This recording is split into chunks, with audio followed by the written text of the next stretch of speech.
നമസ്കാരം. ജന്മഭൂമിയിലേക്ക് സ്വാഗതം. വാർത്തകൾ ചുരുക്കത്തിൽ. ഫുട്പാത്തിൽ ഉറങ്ങിക്കിടന്ന തമിഴ് സ്ത്രീകൾ ഉൾപ്പെടുന്ന സംഘത്തിന്റെ ശരീരത്തിലേക്ക് അതിവേഗത്തിലെത്തിയ കാർ ഇരച്ചുകയറി 7 പേർക്ക് പരിക്കേറ്റു. ഇതിൽ ഒരാളുടെ കാല് ഒടിഞ്ഞു തൂങ്ങി. ഫുട്പാത്തിൽ ഉറങ്ങിക്കിടന്നിരുന്ന തമിഴ്നാട് കടലൂർ മാവട്ടം സ്വദേശികളായ രാമയ്യ, വീരയ്യ, ധനലക്ഷ്മി, അയ്യമ്മ, അരുമക്കണ്ണൻ, ശക്തിവേൽ, കാമിനി എന്നിവരുടെ മേലേക്കാണ് കാറ് നിയന്ത്രണം വിട്ട് പാഞ്ഞു കയറിയത്. ഇതിൽ രാമയ്യയ്ക്കാണ് അതീവ ഗുരുതരമായ പരിക്കുള്ളത്. രക്തം ചിന്തിയും ദീനരോധനം കൊണ്ടും ഭീകരാന്തരീക്ഷം നിറഞ്ഞ അപകട സ്ഥലത്ത് നിന്ന് കാർ നിർത്താതെ രക്ഷപ്പെട്ട യുവാക്കളെ മറ്റൊരു സംഘം കാറിൽ പിന്തുടർന്ന് പിടികൂടുകയായിരുന്നു. മലപ്പുറം ഐക്കരപ്പടി സ്വദേശി മുഹമ്മദ് ഫർസാൻ, ചേലമ്പ്ര സ്വദേശി ആദിൽ ഷാൻ എന്നിവരാണ് അപകടമുണ്ടാക്കിയ കാറിൽ ഉണ്ടായിരുന്നത്. അപകട സ്ഥലത്തിന്റെ 100 മീറ്റർ അകലെയുള്ള ചെമ്മങ്ങാട് പോലീസിന് നാട്ടുകാർ ഇവരെ പിടികൂടി കൈമാറിയെങ്കിലും പിന്നീട് നോട്ടീസ് നൽകി വിട്ടയച്ചു. നിയമസഭാ തെരഞ്ഞെടുപ്പിൽ മഞ്ചേശ്വരം മണ്ഡലത്തിൽ LDF സ്ഥാനാർത്ഥിക്ക് കെട്ടിവെച്ച കാശ് പോയി.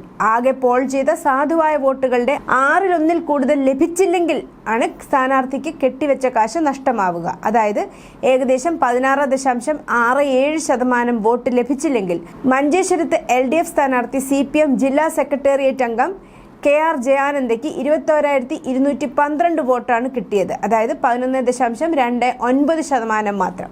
മണ്ഡലത്തിൽ ആകെ പോൾ ചെയ്ത് 1,87,801 വോട്ടുകളാണ്. 31,300 വോട്ട് ലഭിച്ചാലേ 1/6 സംസ്ഥാനത്ത് ഞായറാഴ്ച വരെ ഇടിമിന്നലോട് കൂടിയ ഒറ്റപ്പെട്ട മഴയ്ക്കും മണിക്കൂറിൽ 40 മുതൽ 50 കിലോമീറ്റർ വരെ വേഗതയിൽ ശക്തമായ കാറ്റിനും സാധ്യതയുണ്ടെന്ന് കേന്ദ്ര കാലാവസ്ഥാ വകുപ്പ് അറിയിച്ചു. ശനി, ഞായർ ദിവസങ്ങളിൽ തെക്കൻ ജില്ലകളിൽ മഴ ശക്തമായേക്കും. ഇന്ന് പത്തനംതിട്ട, കോട്ടയം, ഇടുക്കി, എറണാകുളം ജില്ലകളിലും നാളെ കൊല്ലം, ആലപ്പുഴ, എറണാകുളം, തൃശൂർ, കോഴിക്കോട് ജില്ലകളിലും യെല്ലോ അലർട്ടാണ്. മുഖ്യമന്ത്രിക്കായുള്ള ചരടുവള്ളി കേരളത്തിന്റെ തെരുവുകളിൽ എത്തുന്നതിൽ കോൺഗ്രസ് ഉന്നത നേതൃത്വത്തിന് കടുത്ത അതൃപ്തി. ചേരിതിരിഞ്ഞുള്ള സ്വീകരണങ്ങളെക്കുറിച്ച് രാഹുൽ ഗാന്ധി വിവരം തേടി. രാഹുൽ ഗാന്ധിയുടെ ഓഫീസിലേക്ക് ഇമെയിൽ അയക്കുന്നതിനുള്ള ആഹ്വാനവും ഗൗരവമായി എടുക്കുമെന്ന് പാർട്ടി വൃത്തങ്ങൾ അറിയിച്ചു. അതേസമയം മുഖ്യമന്ത്രി ആരാണെന്നതിൽ തന്റെ നിലപാട് കോൺഗ്രസ് അധ്യക്ഷൻ മല്ലികാർജ്ജുൻ ഖാർഗെയോടും രാഹുൽ ഗാന്ധി വ്യക്തമാക്കിയിട്ടില്ല. ഭരണമൊഴിയും മുമ്പ് സെക്രട്ടേറിയറ്റിലെ മന്ത്രിമാരുടെ ഓഫീസുകളിലെയും വിവിധ സെക്ഷനുകളിലെയും ഫയലുകൾ കൂട്ടത്തോടെ നശിപ്പിക്കുന്നു. സാധാരണ അനാവശ്യമായ കടലാസുകൾ നശിപ്പിക്കുന്ന പതിവുണ്ടെങ്കിലും കൂട്ടത്തോടെ വൻതോതിലുള്ള നശിപ്പിക്കൽ അസാധാരണമാണ്. എക്സിറ്റ് പോൾ ഫലങ്ങൾ പുറത്തു വന്നതിനു പിന്നാലെ ആരംഭിച്ച നടപടി വോട്ടെടുപ്പ് ഫലം പുറത്തു വന്നതോടെ വേഗത്തിലായി. ഓഫീസുകളിൽ നിന്ന് ശേഖരിച്ച ചീഫ് സെക്രട്ടറിയുടെ മുറിക്ക് സമീപമുള്ള ഷ്രെഡിംഗ് റൂമിലേക്ക് മാറ്റിയ ഫയലുകൾ മെഷീൻ ഉപയോഗിച്ച് ഷ്രെഡ് തുണ്ടങ്ങളാക്കുകയാണ് ചെയ്യുന്നത്.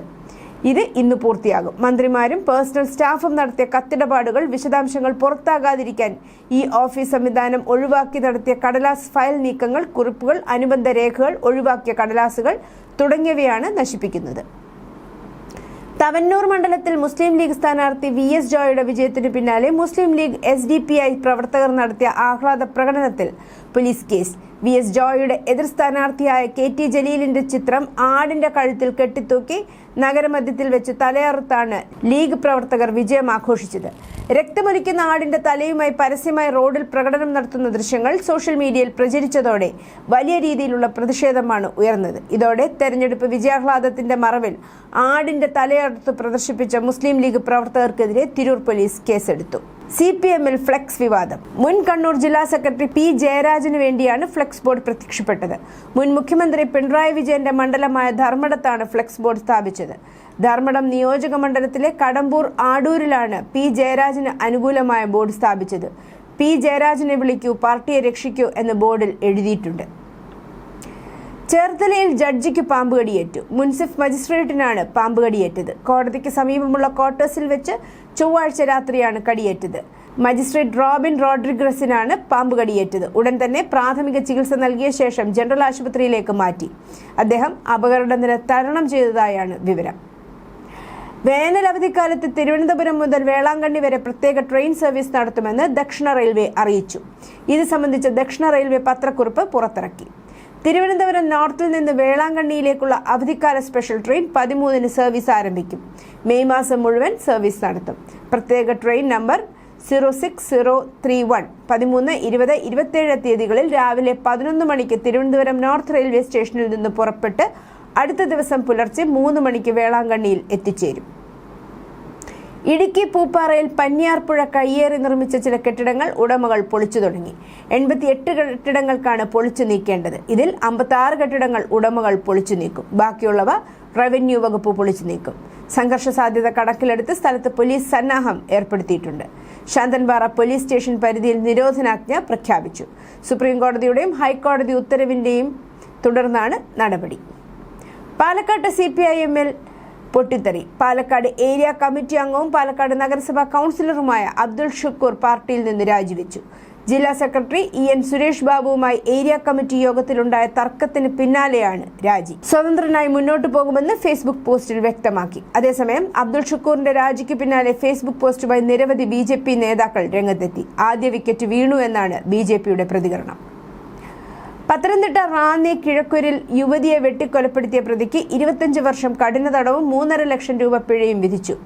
27 വയസ്സുകാരിയായ രഞ്ജിതയെ കൊലപ്പെടുത്തിയ അതുൽ സത്യനെയാണ് പത്തനംതിട്ട അഡീഷണൽ ജില്ലാ സെഷൻസ് കോടതി ശിക്ഷിച്ചത്. 2023 ജൂൺ 24-നായിരുന്നു കേസിനാസ്പദമായ സംഭവം. നിരവധി കേസുകളിൽ പ്രതിയായ അതുൽ സത്യന്റെ ഉപദ്രവം സഹിക്കവയ്യാതെ കൂടെ ജീവിച്ചിരുന്ന രഞ്ജിതയും മക്കളും സ്വന്തം വീട്ടിലേക്ക് പോയി. അതുലിനെതിരെ രഞ്ജിതയും മാതാപിതാക്കളും റാന്നി പോലീസിൽ പരാതി നൽകിയിരുന്നു. പരാതി നൽകിയതിന്റെ വൈരാഗ്യത്തിൽ കീക്കുഴൂരിലെ വീട്ടിൽ അതിക്രമിച്ചു കയറി വടിവാളുകൊണ്ട് രഞ്ജിതയെ വെട്ടി കൊലപ്പെടുത്തുകയായിരുന്നു പ്രതി. കൊച്ചി ആസ്ഥാനമായ പൊതുമേഖലാ സ്ഥാപനവും രാജ്യത്തെ ഏറ്റവും വലിയ കപ്പൽ നിർമ്മാണ അറ്റകുറ്റപ്പണിശാലയുമായ കൊച്ചിൻ ഷിപ്പ്യാർഡിന്റെ സാന്നിധ്യം ഇനി ഗുജറാത്തിലും. 1570 കോടി രൂപ ചെലവിൽ ഗുജറാത്തിലെ വാഡിനാറിൽ കപ്പൽ അറ്റകുറ്റപ്പണിശാല സ്ഥാപിക്കാൻ പ്രധാനമന്ത്രി നരേന്ദ്രമോദി അധ്യക്ഷനായ കേന്ദ്ര സാമ്പത്തികകാര്യ ക്യാബിനറ്റ് സമിതി അനുമതി നൽകി. ബംഗാളിൽ BJPയുടെ നിയുക്ത മുഖ്യമന്ത്രി സുവേന്ദു അധികാരിയുടെ PA ആയ ചന്ദ്രനാഥ് രഥ് വെടിയേറ്റു മരിച്ചു. നിയമസഭാ തെരഞ്ഞെടുപ്പിൽ പാർട്ടിയുടെ ചരിത്ര വിജയം നേടി 2 ദിവസത്തിനു ശേഷം ഓടുന്ന കാറിലാണ് PA ചന്ദ്രനാഥ് രഥിന് നേരെ ആക്രമികൾ വെടിയുതിർത്തത്. കാറിന്റെ വേഗത കുറച്ചപ്പോൾ കാറിനെ പിന്തുടർന്നുകൊണ്ടിരുന്ന പ്രതികൾ വെടിയുതിർക്കുകയായിരുന്നു. കാറിന്റെ മുൻവശത്തെ ജനൽ ചില്ലുകൾ വെടിയുണ്ടകൾ കയറി പൊട്ടിയത് ദൃശ്യങ്ങളിൽ കാണാം. അക്രമം നടക്കുമ്പോൾ സുവേന്ദു അധികാരി തന്റെ PAയ്ക്കൊപ്പം ഉണ്ടായിരുന്നില്ല. വാർത്ത കേട്ടയുടൻ സുവേന്ദു അധികാരി മധ്യഗ്രാമിലെ ആശുപത്രിയിലേക്ക് ഓടിയെത്തി. ISIS ബന്ധമുള്ള പാകിസ്ഥാൻ സംഘത്തിനു വേണ്ടി പ്രവർത്തിച്ചിരുന്ന 2 ഭീകരർ അറസ്റ്റിൽ. ഉത്തർപ്രദേശിലെ തീവ്രവാദ വിരുദ്ധ സ്ക്വാഡ് ATS ആണ് ഇരുവരെയും പിടികൂടിയത്. കുശിനഗർ സ്വദേശി കൃഷ്ണ മിശ്ര, ബാരാബങ്കി സ്വദേശി ഡാനിയൽ അഷ്റഫ് എന്നിവരാണ് പിടിയിലായത്. പോലീസ് സ്റ്റേഷനുകളും രാജ്യത്തെ പ്രധാന കേന്ദ്രങ്ങളിലും സ്ഫോടനം നടത്താൻ ഇരുവരും പദ്ധതിയിട്ടിരുന്നതായി ATA അറിയിച്ചു. കേവല ഭൂരിപക്ഷത്തിന് വേണ്ട MLA-മാരുടെ പിന്തുണ ഉറപ്പുവരുത്താൻ കഴിയാത്തതിനാൽ TVK നേതാവ് വിജയുടെ സത്യപ്രതിജ്ഞ വൈകിയേക്കും. മന്ത്രിസഭയുണ്ടാക്കാൻ അവകാശമുന്നയിച്ച് വിജയ് ബുധനാഴ്ച ഗവർണർ രാജേന്ദ്ര അർലേക്കറെ കണ്ടിരുന്നു. മന്ത്രിസഭയുണ്ടാക്കാൻ അവകാശമുന്നയിച്ച് കത്ത് നൽകുകയും ചെയ്തു. വ്യാഴാഴ്ച രാവിലെ സത്യപ്രതിജ്ഞ ഉണ്ടാകുമെന്ന ധാരണയിൽ ചെന്നൈ നെഹ്റു സ്റ്റേഡിയത്തിൽ ഒരുക്കങ്ങൾ നടത്തുകയും ചെയ്തു. എന്നാൽ ഗവർണർ വിജയെ സത്യപ്രതിജ്ഞയ്ക്ക് ക്ഷണിച്ചിട്ടില്ല. അതേസമയം വിജയുടെ പോലീസ് സുരക്ഷാ വാഹന വ്യൂഹവും പിൻവലിച്ചു. പഹൽഗാം ഭീകരാക്രമണത്തിന് തിരിച്ചടിയായി പാകിസ്ഥാനെതിരെ ഇന്ത്യ നടത്തിയ ഓപ്പറേഷൻ സിന്ദൂർ സൈനികാക്രമണത്തിന് വ്യാഴാഴ്ച 1 വർഷം. 2025 മെയ് 7 മുതൽ 9 വരെയാണ് പാകിസ്ഥാനിലെയും പാക് അധീന കാശ്മീരിലെയും 9 ഭീകര താവളങ്ങൾ തകർത്ത ഓപ്പറേഷൻ സിന്ദൂർ അരങ്ങേറിയത്. വ്യാപാരം, പ്രതിരോധം, സാങ്കേതിക സഹകരണം എന്നിവയ്ക്കുള്ള വിപുലമായ ഒരു രൂപരേഖയോടുകൂടി മെച്ചപ്പെടുത്തിയ സമഗ്ര തന്ത്രപരമായ പങ്കാളിത്തത്തിലേക്ക് ബന്ധം ഉയർത്തുക എന്ന ലക്ഷ്യത്തോടെ ഇന്ത്യയും വിയറ്റ്നാമും ബുധനാഴ്ച തങ്ങളുടെ ഉഭയകക്ഷി ബന്ധം വർദ്ധിപ്പിക്കാൻ സമ്മതിച്ചു. പ്രധാനമന്ത്രി നരേന്ദ്രമോദിയും വിയറ്റ്നാം പ്രസിഡന്റ് ടോ ലാമും തമ്മിലുള്ള ചർച്ചകളെ തുടർന്നാണ് ഈ തീരുമാനം. തന്ത്രപരവും സാമ്പത്തികവുമായ മേഖലകളിൽ ആഴത്തിലുള്ള വിന്യാസത്തിന് ഇരുപക്ഷവും സമ്മതിച്ചു. ഇറാൻ തീരത്തേക്ക് പോയ കപ്പൽ ആക്രമിച്ച് അമേരിക്കൻ സേന. ഇറാൻ പതാക വഹിക്കുന്ന കപ്പലായ MT ഹസ്നയ്ക്ക് നേരെയാണ് അമേരിക്കൻ സേനയുടെ ആക്രമണം നടന്നത്. കപ്പൽ നാവിക ഉപരോധം മറികടക്കാൻ ശ്രമിച്ചെന്ന് സെൻട്രൽ കമാൻഡ് വാദിക്കുന്നത്.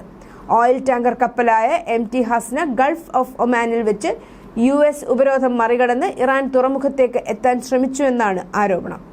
അമേരിക്കൻ ഉപരോധം മറികടക്കരുതെന്ന് നിരവധി തവണ മുന്നറിയിപ്പുകൾ നൽകിയെങ്കിലും പാലിക്കാതെ വന്നതോടെ ആക്രമിച്ചെന്നാണ് സെൻട്രൽ കമാൻഡ് വിശദമാക്കുന്നത്. ഹിസ്ബുള്ളയുമായുള്ള വെടിനിർത്തൽ കഴിഞ്ഞ മാസം പ്രാബല്യത്തിൽ വന്നതിന് ശേഷം ആദ്യമായി ബുധനാഴ്ച ബെയ്റൂട്ടിൽ ഇസ്രായേൽ വ്യോമാക്രമണം നടത്തി. ഹിസ്ബുള്ളയുടെ എലൈറ്റ് റദ്വാൻ ഫോഴ്സിന്റെ ഒരു മുതിർന്ന കമാൻഡറെ ലക്ഷ്യമിട്ടാണ് ഓപ്പറേഷൻ നടത്തിയതെന്ന് ഇസ്രായേൽ പ്രധാനമന്ത്രി ബെഞ്ചമിൻ നെതന്യാഹു സ്ഥിരീകരിച്ചു. പ്രതിരോധ മന്ത്രി ഇസ്രായേൽ കാറ്റ്സുമായി നടത്തിയ സംയുക്ത പ്രസ്താവനയിൽ കമാൻഡറെ നിർവീര്യമാക്കാൻ ആക്രമണം ഉത്തരവിട്ടതായി നെതന്യാഹു പറഞ്ഞു. റാഡ് വാൻ ഫോഴ്സ് മേധാവിയും അദ്ദേഹത്തിന്റെ ഡെപ്യൂട്ടിയും അവരോടൊപ്പം ഉണ്ടായിരുന്ന നിരവധി തീവ്രവാദികളും കൊല്ലപ്പെട്ടതായി ഇസ്രായേൽ ഉദ്യോഗസ്ഥർ പിന്നീട് പറഞ്ഞു. എന്നാൽ സൈന്യത്തിൽ നിന്നോ ഹിസ്ബുള്ളയിൽ നിന്നോ ഉടനടി സ്ഥിരീകരണം ലഭിച്ചിട്ടില്ല. അറേബ്യൻ കടലിൽ കുടുങ്ങിയ ഒരു ഇന്ത്യൻ കപ്പലിൽ നിന്നുള്ള അടിയന്തര സന്ദേശത്തെ തുടർന്ന് പാകിസ്ഥാൻ നാവികസേന പ്രതികരിച്ചു. ജീവനക്കാർക്ക് ഭക്ഷണം, മെഡിക്കൽ, മറ്റ് അടിയന്തര സഹായം എന്നിവ നൽകി.